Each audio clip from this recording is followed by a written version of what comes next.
Welcome to Hot Springs Village Inside Out, a weekly podcast where Hot Springs Village, Arkansas is the star.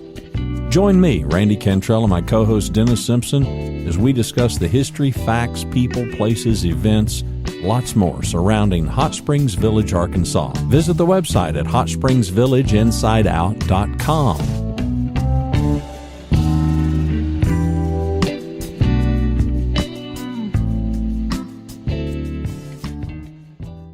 Saturday, August the 21st, 2021. My name is Randy Cantrell. I'm one of the co-hosts here at the podcast. I appreciate you listening and watching. HSVinsideout.com, that is the website. This is a special episode. So I'm sitting here inside a place that I have dubbed the Yellow Studio, and I'm doing a little bit of computer work, as I am wont to do on a Saturday morning, and I fire up Hulu. And for some reason, I stumble across a documentary on Hulu called Some Kind of Heaven. This is opinion. This is strictly my opinion. You have every right to disagree with it, although you would be wrong. I'm kidding. Some Kind of Heaven. This is a Hulu documentary on The Villages, a Central Florida retirement community. If you go over to the website, hsvinsideout.com, just find this episode, and I'll embed a video of the trailer for this documentary. Depressing. Just plain depressing. I mean, right off the bat, we are introduced to two men. Reggie is the husband of 47 years who enjoys staying stoned. And honestly, he appears that he may have some mental illness, whether that is precipitated by his love of THC and a little bit of cocaine. How can you know? And his wife of 47 years, she says that she respects his choices, but she disapproves. And then there's Dennis the hustler. Dennis lives in his van while he is searching for a rich woman upon whom he can prey. And he looks into the camera and freely admits what he's there for. If you ever saw the Stepford Wives or Wayward Pines, then you will better understand how this documentary struck me. I mean, it's as though 130,000 people, that's what the documentary says is the population of this place, at the time of the filming, which I assume was probably in 2019, 2020, because the documentary came out last year in 2020. It's as one woman who lives there described it, it's like living in a bubble.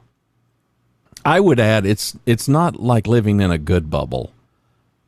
I'm 35 minutes into this thing, and I'm overcome with this strong sense of loneliness and just colossal sadness. Reggie is going online now, and he is telling people that he had an episode last night. He got arrested. He had THC and he had some cocaine. And Anne, his wife, she is puzzled by his increasingly bizarre behavior, as are all the other people that know them as a couple. She's sitting down with another old man. He's a psychologist.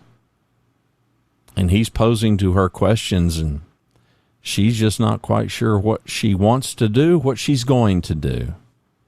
And over, you just see old people behaving foolishly.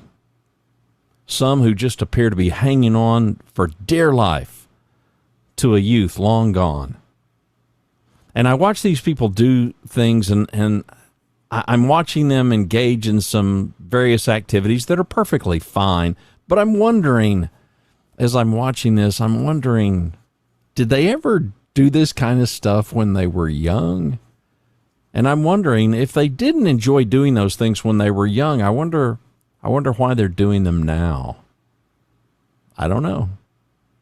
I do watch this thing, and I'm considering my own life and my own growing older, and I realize that I don't even think about doing things that I once did, things that I may have done, things that I may have wished I had done when I was younger. I'm not interested in hanging on to my youth. And I'm not interested in ignoring the fact that I am now 64 years old.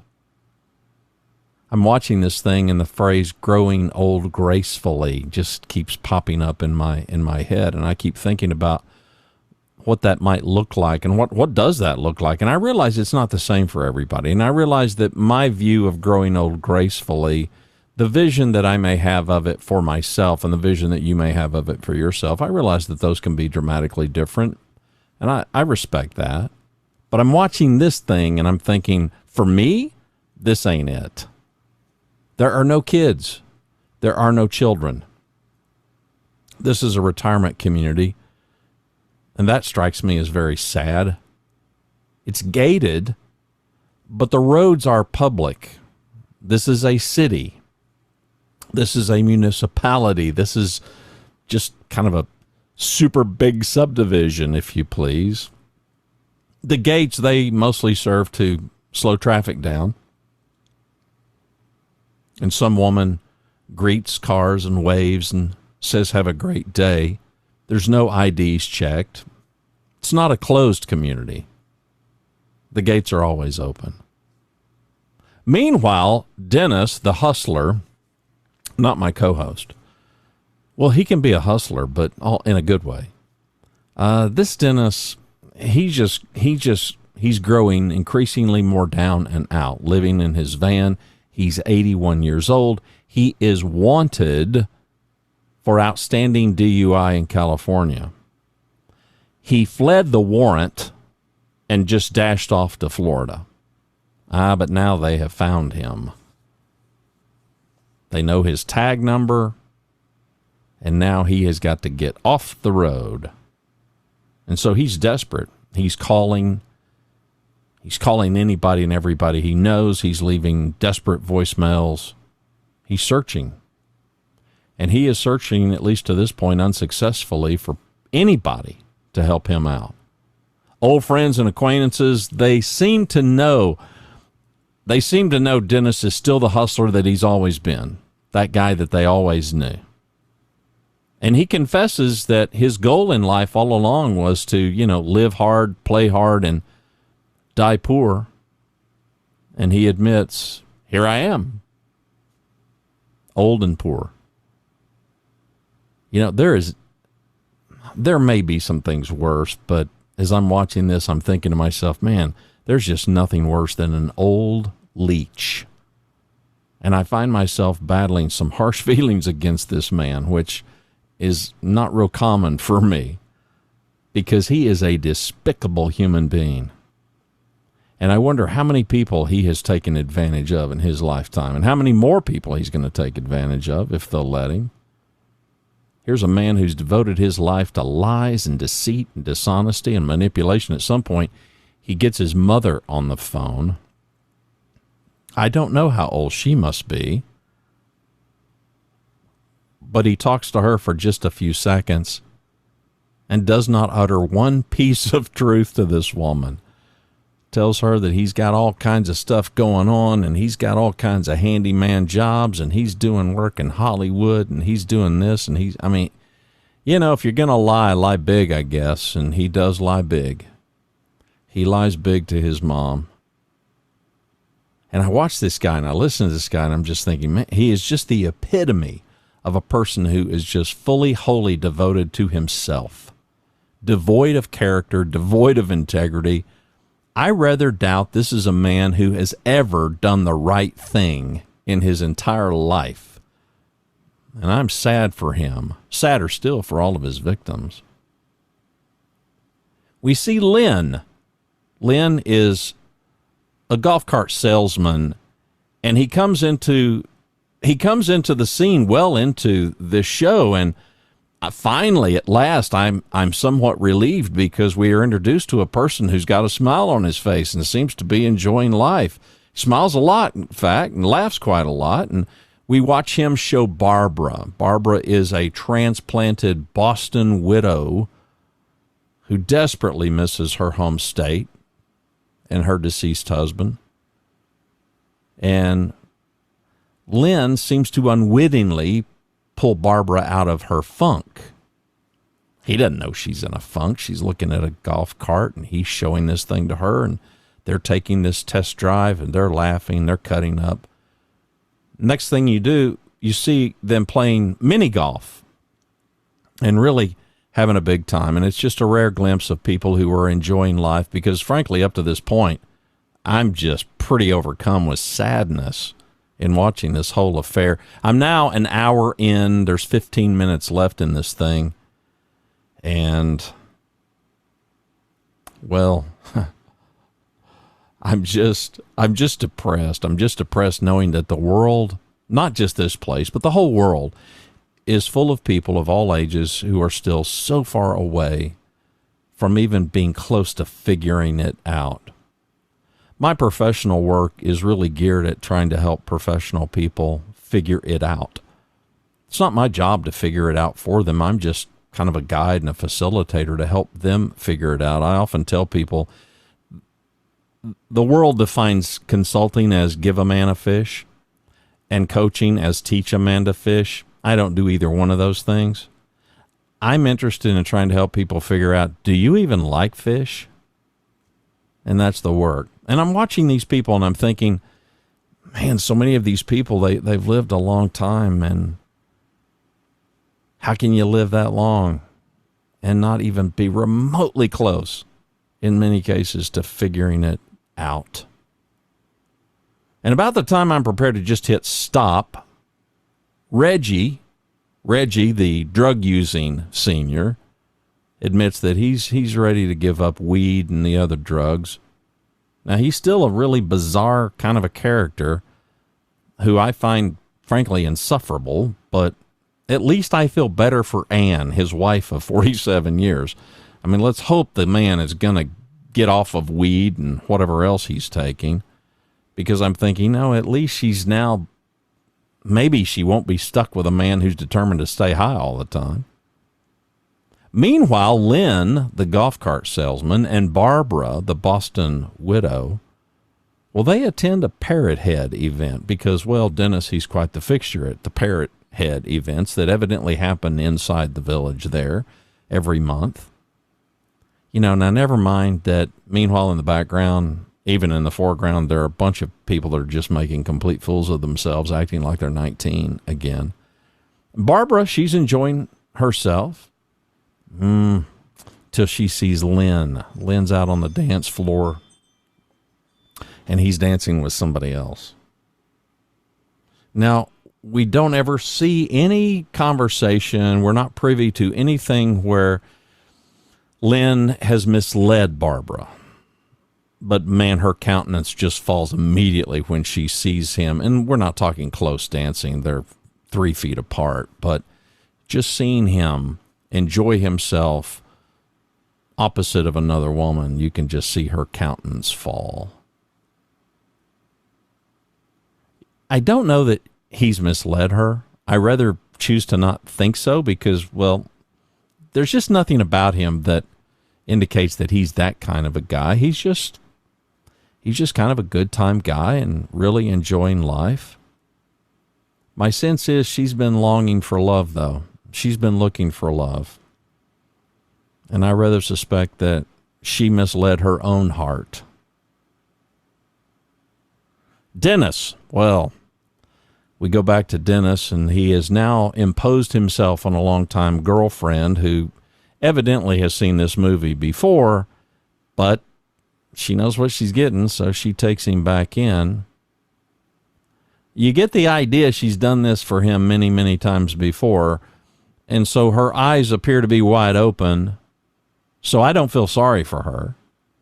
But meanwhile, Dennis reports that he's feeling confined. And he makes this equation that comfort is confining. Well, that's a unique outlook on life, isn't it? He finds comfort confining. Well, he would, because he's an absolute ne'er-do-well. He's laying in bed, shirtless. That's an attractive sight. Staring up at a ceiling fan. And I catch myself I'm resisting wishing ill on this man. Probably don't need to, because he's probably going to be his own undoing. You get a sense that he's been his own undoing all of his life. But I worry about the victims. Barbara's delivering a monologue. Throughout the show, there have been certain scenes of a drama. It appears to be a drama class where people perform these monologues. And yeah, as you can well imagine, some are overly dramatic and not so good. But Barbara, the show's winding down, and Barbara is delivering this monologue, and she is recalling some moment in her youth. The loss of a pet.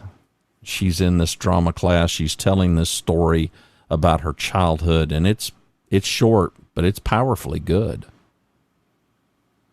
Reflections, and I'm thinking as I'm watching her as she ends her monologue, and I'm thinking reflections of our lives, life in the rearview mirror, aging, love, loneliness, companionship. Here we are introduced to this seemingly idyllic world that was built as a retirement place to be a Disneyland for older people. I don't much like Disneyland, period. So I'm not attracted, but to each his own. This idyllic world in Central Florida, a community designed to give these older folks a grand experience. But the fakeness of it all just leaves me empty. It leaves me sad. Sad for the people that were sold this notion that come here and you will live your best life and you'll be surrounded by this completely made-up world filled with promises that can never be delivered on. You too can grow old and live an Instagram life. And meanwhile, there's this lonely woman from Massachusetts, longing for love, maybe even longing more for Boston and home.